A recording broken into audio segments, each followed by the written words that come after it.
Homeopathy solutions அப்படிங்கிற broadcast சேனலில் ஒரு ஓட்டிங் வச்சுருந்தோம். ஸோ எதை பற்றின டாபிக் உங்களுக்கு வேணும்ன்ட்டு இதில் மோஸ்ட்லி வந்து ஸ்கின் கேர் பற்றி கேட்டிருக்கீங்க. ஸ்கின் கேர் அப்படிங்கிறதுல வந்துட்டு நிறைய ப்ராடக்ட்ஸ் இன்றைக்கி மார்க்கெட்டில் அவைலபிளாக இருக்குது. இன்றைக்கி வந்துட்டு ஜென்ஸி கூட வந்துட்டு மேல்லாம் வந்து நிறைய ப்ராடக்ட்ஸ் யூஸ் பண்ண ஆரம்பிச்சிட்டாங்க.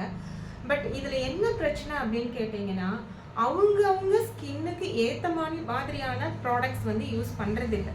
இங்கே வந்துட்டு நிறையா எந்த ப்ராடக்ட் வந்து மார்க்கெட்டிங் இருக்கோ அந்த மாதிரியான ப்ராடக்ட்ஸ் மட்டும்தான் நிறைய பேருக்கு ரீச் ஆகுது. ஸோ அவங்க போடுறாங்க, இவங்க போடுறாங்க, அவங்க ரெஃபர் பண்ணுறாங்க, இவங்க ரெஃபர் பண்ணுறாங்கன்னு சொல்லிட்டு எல்லாத்தையும் கண்டதையும் வாங்கி ஸ்கின்ல அப்ளை பண்ணிட்டு இருக்கிறதுனால என்ன ஆகுது அப்படின்னா, உங்கள் ஸ்கின்னுக்கு சூட் ஆகாத ப்ராடக்ட்ஸ் யூஸ் பண்ணி டேமேஜ் பண்ணிக்கிறீங்க. ஸோ இதில் என்ன முக்கியமாக நீங்கள் கவனிக்கணும் அப்படின்னா, உங்களோட ஸ்கின் டைப் என்னங்கிறத ஃபஸ்ட்டு உங்களுக்கு தெரிஞ்சுக்கணும்.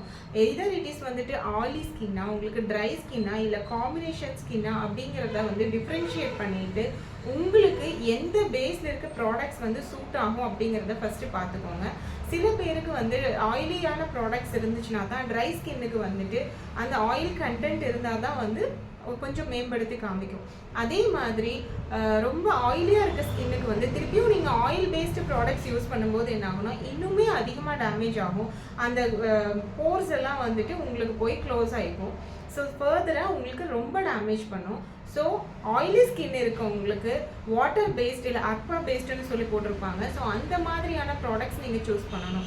அதே மாதிரி காம்பினேஷன் ஸ்கின்னுக்கும் சேம் தான். உங்களுக்கு வந்து இந்த டீ ஜோன் அப்படின்னு சொல்லக்கூடிய இந்த ஏரியாவில் மட்டும்தான் ஆயில் ப்ரொடக்ஷன் அதிகமாக இருக்கும். ஸோ அவங்க ஸ்கின் டைப்புக்கு ஏற்ற மாதிரியான ப்ராடக்ட்ஸ் யூஸ் பண்ணணும். சில பேர் நேச்சுரலாக வந்து ப்ராடக்ட்ஸ் யூஸ் பண்ணுறோம் அப்படின்னு சொல்லிட்டு இந்த ஏதாவது கையில் கிடைக்கிறது அந்த கிச்சன் ஐட்டம்ஸ் எல்லாத்தையும் எடுத்து மஞ்சள், வேப்பலை, இது எல்லாமே ஆஃப்கோர்ஸ் நல்லது தான். பட் அந்த காலத்தில் யூஸ் பண்ணவங்க அதனுடைய வழிமுறைகளை தெரிஞ்சுட்டு யூஸ் பண்ணாங்க. இன்னைக்கு வந்துட்டு எது கூட கம்பைன் பண்ணணுங்கிறத அந்த நாலேஜ் இல்லாமையே பாட்டிங்கெல்லாம் யூஸ் பண்ணுறது வேற, அவங்களோட காம்பினேஷன் வேற. பட் அதை பற்றின நாலேஜ் இல்லாமல் இங்கே நிறைய பேர் என்ன பண்ணிடுறாங்க அப்படின்னா, இதெல்லாம் கையில் கிடைக்குதோ அதை எடுத்து பூசு, இதை எடுத்து பூசுன்னு சொல்லிட்டு கண்டதையும் போட்டு ஸ்கின் டேமேஜ் பண்ணி வைக்கிறதா மிச்சம். ஸோ இதை பற்றின பேசிக்கான நம்மளோட புரிதலோட எந்த ப்ராடக்டாக இருந்தாலும் யூஸ் பண்ணலாம்.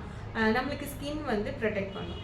ஸோ உங்களுக்கான ஸ்கின்னை வந்து நீங்கள் ப்ரொடெக்ட் பண்ணணும் அப்படின்னு நினச்சிங்கன்னா, உங்கள் ஸ்கின் டைப்புக்கு ஏற்ற மாதிரியான ப்ராடக்ட்ஸ் சூஸ் பண்ணுங்கள். முடிஞ்ச அளவுக்கு ப்ராடக்ட்ஸை கம்மியாக யூஸ் பண்ணுங்கள். அதுதான் நம்மளுக்கு நல்லது.